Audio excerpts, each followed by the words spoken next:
Carl McNeill, the last topical, in the name of Deputy Jennifer Carl McNeill, to discuss with the Minister for Justice the funding for domestic violence services in Budget 2023. Thank you very much, Last Count Corla, and I thank the Minister for his attendance this morning for just an important catch-up on domestic violence and domestic violence funding in the budget on 2023. As the Last Count Corla will know, I've taken some of the opportunities over this year to highlight the names of victims of femicide, women who have been killed and identified as by Women's Aid going back to 1997 over the year, to keep their names in the debate in relation to domestic and gender and sexual violence this year, following the outpouring of grief after the death of Aisling in Tullamore in January of this year.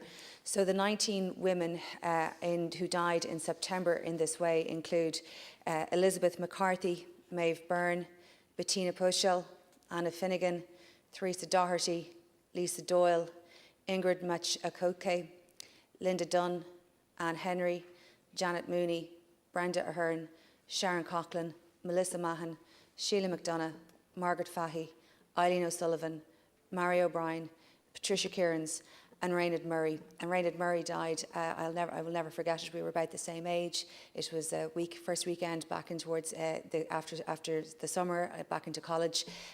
Very young girl, her killer still hasn't been found, and indeed her family from Glenageary in my own constituency, and it's one that, you know, that I remember with particular pain in relation to Raynard Murray.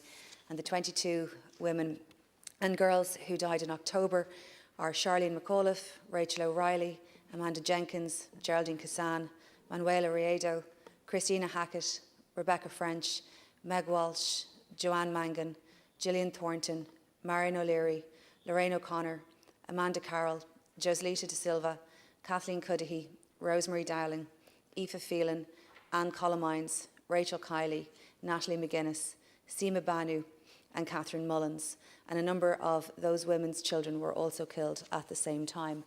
And we're doing this every 2 months to try to, give those women a name and a voice into the Dáil record where they were voiceless in death, and to remember them, but also to be consistent in our follow-up, in our response to the very violent incidents that can happen. There is little point in expressing grief and shock and outrage without the follow-up actions, whether that's remembering all of the women in a consistent way, in the way that we do, and indeed in the follow-up that the Department of Justice has been engaged in for some time, and in particular with the publication of the third strategy earlier this year and the funding that goes with that. And I want to congratulate the Department for their work over the past number of years in consolidating their policy and delivery role in relation to domestic, gender and violence and sexual violence services, because as the Minister will know, I have been critical of how that had been disparate across different agencies and how that led to a lack of delivery in some circumstances from TUSLA, for example, who, you know, it wasn't their primary role. And I feel that domestic violence services in particular lost out as a consequence of that. The most important way that I felt that they lost out was a lack of clarity in relation to their funding, and in particular multi-annual funding, and being able to plan for the development of their services not just this year but into next year, and to be able to engage in capital project planning as well as the day-to-day delivery of services. So I'm really keen to hear the Minister's update in relation to this from the Department's perspective, but in particular that multi-annual funding piece, which I know will be of such significance to domestic violence service providers and partners of government all over the country. Thank you, Last Count Corla, and I thank Deputy Jennifer Carl McNeill for raising this very, very important and very serious issue of domestic violence and the funding that has been granted by the government in relation to dealing with a very serious situation. As the Deputy is aware, earlier this year, the Minister for Justice launched Zero Tolerance, our third national strategy to combat domestic, sexual and gender-based violence. It is an ambitious 5-year programme of reform and a whole-of-society plan of action. It builds on the substantial progress made through the implementation of the second national strategy and will further progress a number of important actions contained in supporting a victim's journey. It was developed in partnership with the sector to ensure it is targeted, comprehensive and effective in achieving all of the goals set out, and is built on the 4 pillars of the Istanbul Convention: prevention, protection, prosecution and policy coordination. A central element of the strategy is that everyone who needs a refuge space should be able to access one. As a start, this strategy commits to doubling the number of refuge places. This will be the fastest ever expansion of refuge spaces. We will also work to deliver additional safe home and step-down accommodation. When someone is faced with a difficult choice to leave an abusive situation, the Minister wants them to know exactly where they can turn for help. This will be done through the creation of clear, integrated local pathways for adults and children, and victims and survivors to access information, services and supports. Implementation of the third national strategy is a whole of government priority, backed up by a substantial funding commitment under Budget 2023. Under Budget 2023, Minister McEntee was able to secure an extra €9 million for 2023, a 22% increase, record funding for combating domestic, sexual and gender-based violence. This €9 million includes increased funding of €7 million for organisations funded by TUSLA to address acute service demands in existing services throughout the country, and for investment in new services as outlined in Zero Tolerance. This brings the total allocated to TUSLA up to €37 million for funding for domestic, sexual and gender-based violence services. Separate to this, we have allocated over €6 million for measures to tackle domestic, sexual and gender-based violence, such as awareness-raising campaigns, measures, and funding the Choices programme for reforming perpetrators of domestic violence. Again, a record level of funding in this area. A further €5.8 million has been allocated to promote and assist the development of specific support services for victims of crime within the criminal justice system, which of course includes victims of domestic and sexual crime. These services provide important information and support, such as emotional support, court accompaniment, and accompaniment to Garda interviews, to sexual assault treatment units, and referral to other services. TUSLA will be engaging with funded domestic, sexual and gender-based violence organisations on service and funding agreements for 2023 over the coming weeks. Specific funding to individual organisations will be agreed as part of that process, and the Minister will be able to provide more information to the House once the details on core funding have been notified to individual organisations. Thank you.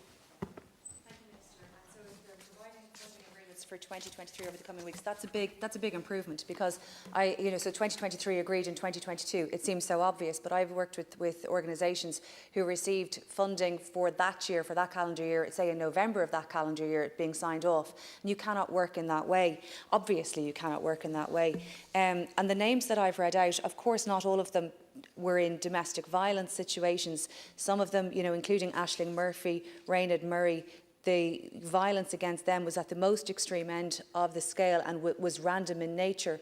But that's not to say that the domestic violence work doesn't require the same seriousness of treatment.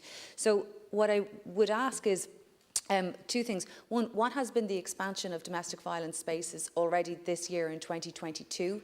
Is there any update in relation to the provision of a refuge in Dunleary, which hasn't got one? We know that the funding is available. We know that the local authority is behind it. The department has been engaged, but it's still not yet delivered. And any update on that would be very helpful. And I'd just make one other point. The refuge space is needed, as you say, Minister, for somebody to get out of a violent situation. But it can be also needed at different stages of the criminal justice process. I'm working with one woman at the moment who there is an arrest pending in whatever period of time. And those different moments throughout the criminal justice process, even for somebody who has already managed to very bravely get themselves out of a difficult and very violent situation, they can create new moments of risk and new moments of threat. And I think it's really important that the department be aware of that, be aware of the safety of individuals. I know the Gardaí are aware of the safety, but you can also have a requirement for somebody to go into a safe and protected space at different stages of the criminal justice process, and I would ask that the department anticipate that as they build out the refuge space. It's not just in emergency situations. Minister, to conclude. Thank you, Alaska and Corla, and again thank the Deputy for raising this very important issue. I don't have specific numbers in relation to expansions of space for 2022 or details on the Dunleary situation, but I will get answers off the department for the Deputy in relation to that particular situation, and I'll also bring the Deputy's concerns around the expansion of the availability of refuge spaces, not simply for emergency situations, but as the Deputy rightly points out, where perhaps victims need to attend courts at various stages during the criminal justice system. On behalf of the Minister, I want to thank the Deputy for raising this important issue. Tackling domestic violence is an absolute priority for the Minister for Justice, but providing victim-centred supports and services and ensuring perpetrators are punished, along with the important prevention work to address the behaviour and attitudes that underline these types of violence. Last month, Minister McEntee hosted a Council of Europe ministerial conference to help ensure that this is a priority right across Europe as well as here in Ireland. To deliver the types of excellent services, supports and accommodation that victims and survivors deserve, and to set world-class standards in service provision, we are now in the process of establishing a statutory agency with a dedicated focus on domestic, sexual and gender-based violence under the aegis of the Department of Justice. The agency will have a specific mandate to drive the implementation of the new strategy across government, bringing the expertise and focus required to tackle this complex social issue. The new agency will work collaboratively with the NGO and domestic, sexual and gender-based violence services sector to ensure that the best possible services are in place to meet the needs of victims and survivors. It is our objective to establish the new agency on the 1st of January 2024. In the interim, a memorandum of understanding solidifying the working relationship between my department, the Department of Children, Equality, Disability, Integration and Youth, and TUSLA ensures services continue and expand and keeps me up to date on developments in domestic, sexual and gender-based violence sector. The Minister knows there is much to do, but along with our government colleagues, we are determined to do whatever is necessary. Thank you.